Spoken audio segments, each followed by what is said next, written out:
নদিয়া জেলার তেহট্ট থানার অন্তর্গত মোবারকপুর কলোনিতে দেখা মিলল এক বিরল প্রজাতির ব্ল্যাক হেডেড ডাইভিস নামক বিদেশি পরিযায়ী পাখির।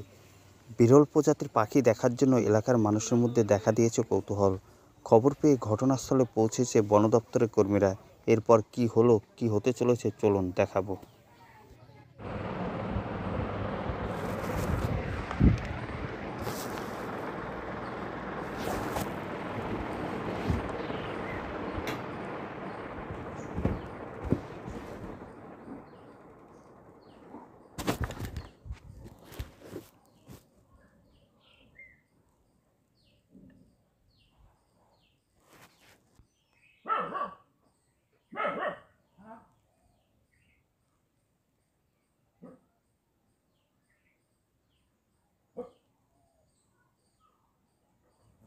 আচ্ছা, একটু বলবেন ঘটনাটা কি ঘটেছিল, কিভাবে? ঘটনাটা এখানে আমরা এলাম, এখন আমাদের ফোন করেছিল, আমরা এলাম।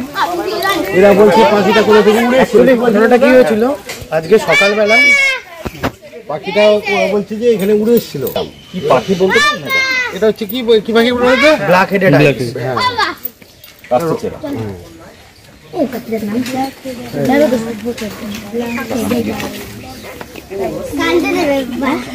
পাখিটা আহত হয়েছে, কোন শিকারীরা মারার চেষ্টা করেছিল, বুঝলেন তো? পাখা নেই, এখানেও কাটা আছে। হ্যাঁ, ওই পাখাটা আহত বলেই তো পড়ে গেছে। ধরা যায় ওই যাই পাখি, এরা অনেকটা উড়ে গেছে। এটাই আমাদের সেই জলঙ্গিতে পাওয়া যায়, অনেক পাওয়া যায়। দুটো আছে, দু তিনটে আছে, দুটো দেখেছে মানুষদা। ওই জলময়ূরের সাথে ঘুরে বেড়ায়, এটাও আছে। দুখানা আছে, এর থেকে বড়। আর দুটো আছে সামগ্রী।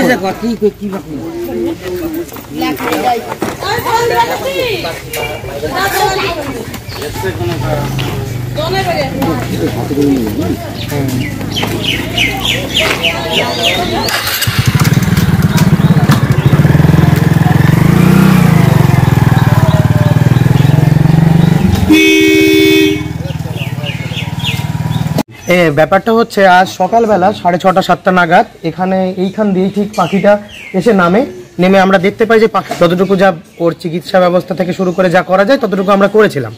এবার আমরা তো জানতাম না যে এটা একটা পরিযায়ী পাখি। তখন আমার জেঠিমা যিনি দেখেছিলেন পাখিটিকে, তিনি আমাকে বললেন যে একটু দেখতো এটা কি পাখি। আমি গুগলে সার্চ করে দেখলাম যে পাখিটির নাম হচ্ছে ব্ল্যাক হেডেড ডাইভিস। মূলত ব্ল্যাক হেডেড ডাইভিস মূলত এরা একটা পরিযায়ী পাখি যারা জাপান, কোরিয়া থেকে ভারতবর্ষে আসে ব্রিডিংয়ের জন্য। তখন আমি যখন এটা দেখতে পাই তখন আমি আমার এলাকার যে একজন দাদা আছে তাকে জানাই যে প্রশাসনকে খবর দিতে এবং বন দপ্তরের লোকজনকে খবর দিতে, যাতে পাখিটির রেস্কিউ হয় এবং পাখিটির একটা সুস্থ চিকিৎসা ব্যবস্থা। বিল আছে আশেপাশে? বিল বলতে এখানে এইদিকে আমাদের একটা বিল আছে আর এইদিকে একটা বিল আছে। সেই বিলগুলো মূলত এখন জল নেই, বর্ষার সময় জলে পরিপূর্ণ থাকে।